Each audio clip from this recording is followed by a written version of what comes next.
Aldol condensation. This is an important reaction given by aldehydes and ketones.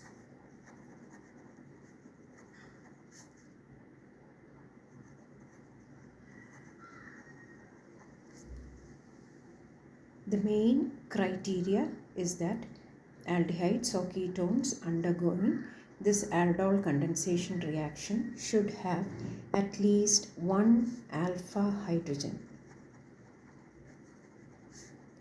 At least one alpha hydrogen atom on it. Let us see what an alpha hydrogen atom is. Say we have an aldehyde like this, CH3, C double bond O, H. Now this is the aldehyde group. So the carbon next to that, you call that the alpha carbon. And the hydrogens attached to this alpha carbon are called alpha hydrogens. So this is what is necessary for an aldehyde or a ketone to undergo aldol condensation. It should have an alpha, at least one alpha hydrogen. Say in the case of ketones, you can see CH3, C double bond O, here also a CH3. So you have two alpha carbons here. This is also adjacent to this. So two alpha carbons and there are hydrogens, alpha hydrogens on both the carbons. Then the catalyst is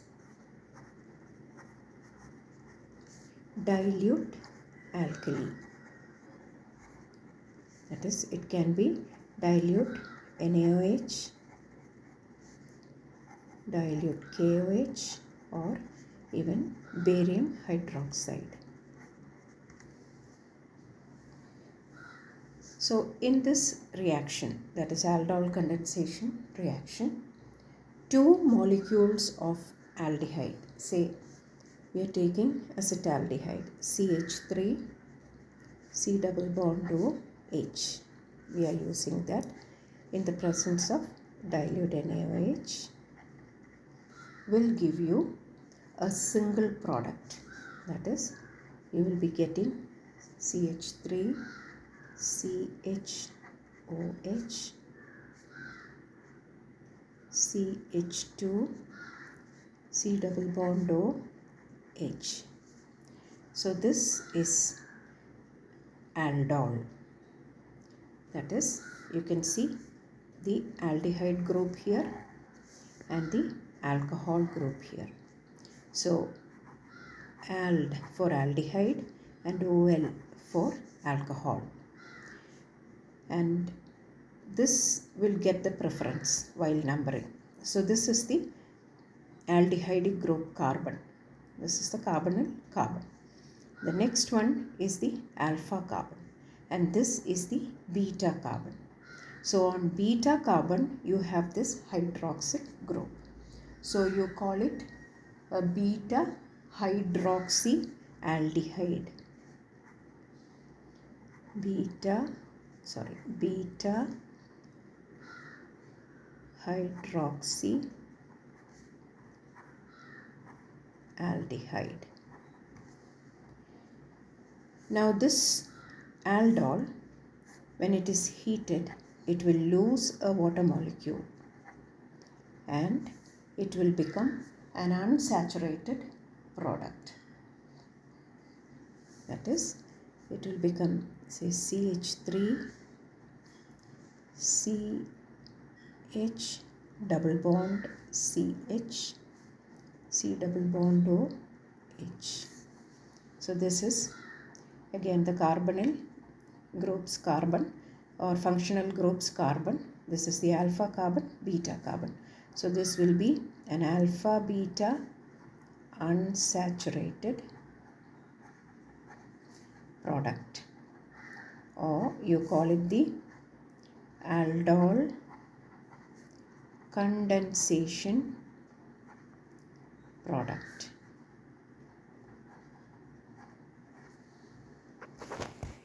Now let us look at the mechanism of this reaction. First of all, let us put it as step 1. We will take one molecule of acetaldehyde. So we will write the hydrogens like this so that it will be easier to understand. C double bond O H. Dilute alkali NaOH. So you have OH minus here. OH is a strong base and this will abstract a proton. These alpha hydrogens are acidic in nature. So it will abstract a proton from this. And as a result, you will be getting a carbanion like this, CH2 with a negative on this carbon, C double bond OH. This will undergo resonance to give you an enolate ion.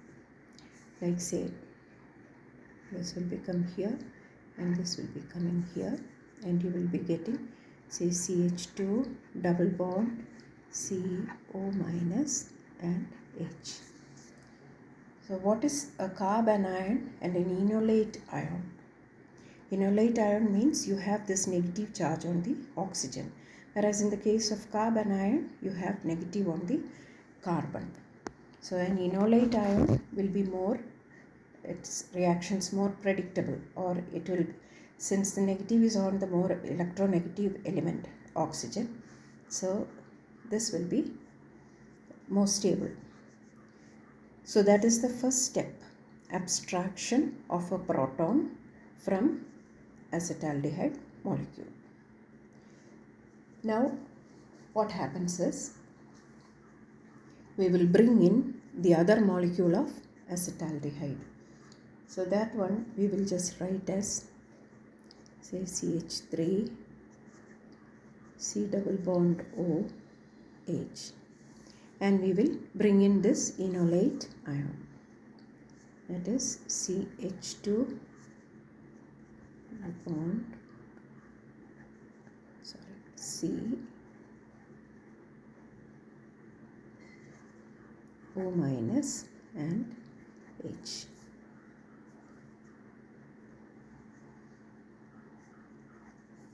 And what will happen is this will shift here and this will come back here, and this negatively charged carbon will come and attack this partially positive carbon and this bond will shift here.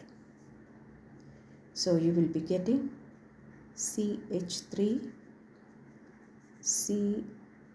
CO negative, and let us put this hydrogen below here. Nothing is changed, I just place the hydrogen here and this is attached to this carbon now. So we will put these hydrogens one on top and the other here, and you have C double bond OH. This is something like an intermediate. This is not the final product. Now, so this was our step 2. In step 3,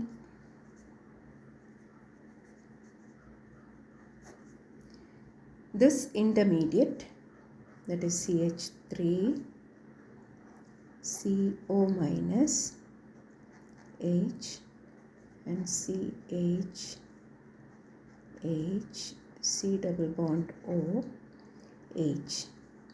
This will readily accept a proton from the solvent. That is, it is dilute NaOH, you will have water in it.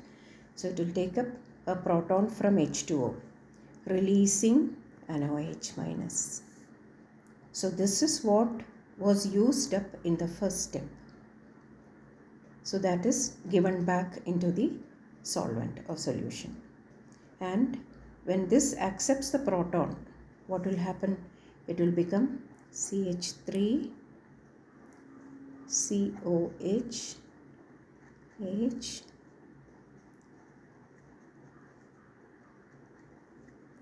C double bond OH. Now this is our aldol. The aldehyde group is here and the alcoholic group is here. So we have got the aldol now. And in step 4, this aldol on heating, that is CH3, let us just write the hydrogens and everything. Okay, we'll write like this only. H, OH, H, H, C double bond OH. This on heating will, a water molecule will get removed.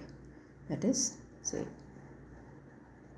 a molecule of water will be removed, and as a result a double bond will come in between these carbons.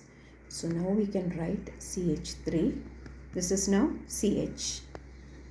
CH here is a double bond because this hydrogen and OH are gone from there. CH, C double bond OH. So this is the aldol condensation product. That is, between the alpha and beta carbons there is unsaturation. That is, alpha beta unsaturated compound is obtained. And here you have the aldol. So these are the steps by which the aldol condensation takes place. First is the abstraction of a proton from the aldehyde or ketone molecule, whichever you are using, and then there is attack of the electrophile on the nucleophilic center, and then you will be getting an intermediate sort of product which will accept a proton from the solvent, and you will get the aldol. And the aldol on heating will lose a water molecule to give the aldol condensation product.